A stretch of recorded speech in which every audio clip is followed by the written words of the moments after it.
Public ఇప్పుడు మా రాముల తాత చెయ్యాలి కదా, మరి పెద్ద మనిషి ఏం చేస్తున్నాడో ఆర్చుకుందాం పాడ్రి. తాత ఏందయ్యాలి సంగతి?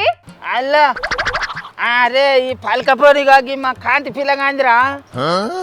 శుభాచంతలు అరే నేనే నీకు శుభాచంతలు చెప్దాం అనుకున్నా గానీ పొద్దుటి సంది ఏరే పని మీద ఉండి మర్చిపోయినరా.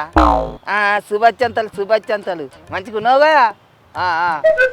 ఇంతకు దేనికి శుభాకాంక్షలు చెప్తున్నావు, ఓవల్కి చెప్తున్నావు పెద్ద మనిషి? అరే మరి నువ్వు హైదరాబాద్కి వచ్చిన సంగతి నాకు చెప్పకపోవచ్చు పిల్ల. నాకు చెప్పు. అరిగో నీకు ముచ్చట చెప్పుడు మర్చిపోయినా.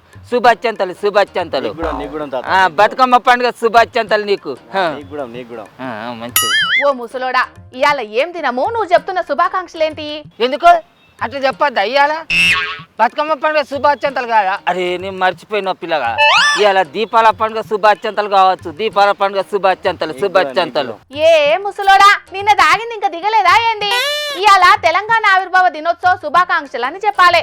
బతుకమ్మ పండుగ దీపాల పండుగ కాదు. అదే మరి ఇదే ముచ్చట మన ప్రజాపాలకులకు ఎందుకు తెలుస్తలేదు కావచ్చు. ఇదే ముచ్చట నువ్వు వాళ్ళని ఎందుకు అడుగుతలేవు? ఇంతకు ఎవరు తప్పు మాట్లాడిండ్రు, వాళ్ళకు నేనేం చెప్పాలి చెప్పు? ఆ ముచ్చట ఏందో నేను చెప్పుడు కాదే నీరు గండదానా, నీకే చూపెడతాయి.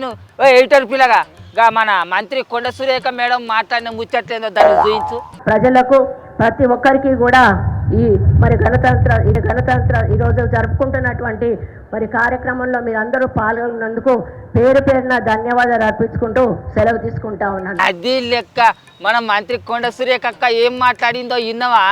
ఇలా గణతంత్ర దినోత్సవం అట. ఓహో, ఆ ముచ్చట చూశానే నువ్వు ఇంతగానం సెంగలిస్తున్నావు. పాపం మేడము జాతీయ జెండా ఎగరేసేటాలకు గణతంత్ర దినోత్సవమో స్వాతంత్ర దినోత్సవమో అనుకున్నట్లున్నదే. అదే ఏం చదవని ఏలు ముద్దర కానీ నేనేదన్నా తప్పు మాట్లాడిందంటే ఏందో ముసలోనికి తెలియక మాట్లాడిండు కావచ్చు అని అనుకుందాం. కానీ మన మంత్రి కొండ సురేఖ మేడం కోట్లాది మందికి మంత్రి కాదే, వేల మంది ఓట్లెత్తే ఆమె ఎమ్మెల్యే అయింది కాదే. ఆమె గసటి ముచ్చట్లన్నా చక్కగా చూసుకోవాలని అవద్దా?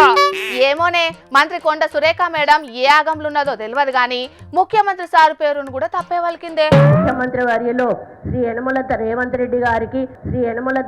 రెడ్డి గారికి జిల్లా సర్వతోముఖాభివృద్ధికి. అరే మరి మన కొండ సురేఖ మేడం ఎందుకు అట్లా ఆగం అవుతుంది పిల్ల? మొన్నటికి మొన్నగా అందాల భామాల పోటీలో కూడా గిత్తనే జరూర్ ఆయగా అని మాట్లాడి అందరు నవ్వినంత పని చేసింది. ఇప్పుడేమో గిత్త మాట్లాడే. అసలు ఏంది ఏం కథ? ఆ మేడం అంటే ఏదో పరిశాన్లా అట్లా మాట్లాడింది అనుకుందాం గాని తెలంగాణ చెయ్యి పార్టీ ఆఫీసులో మాత్రం పాత తెలంగాణ గీతాన్ని వేసుకొని తెలంగాణ ఆవిర్భావ దినోత్సవాన్ని చేసుకున్నారే తాత.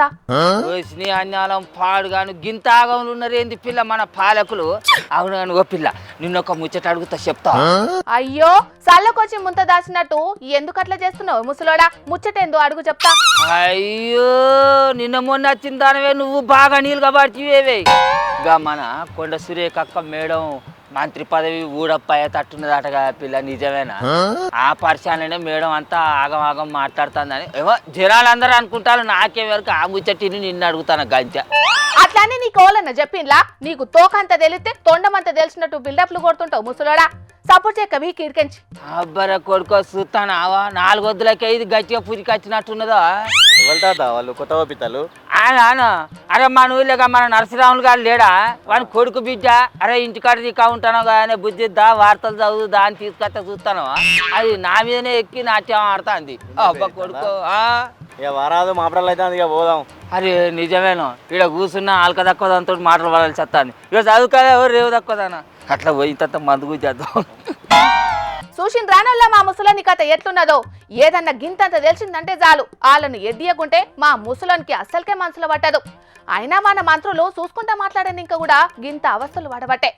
ఇక అనేటోళ్ళు అనుకుంటే ఎట్లుంటారు చెప్పుర్రి.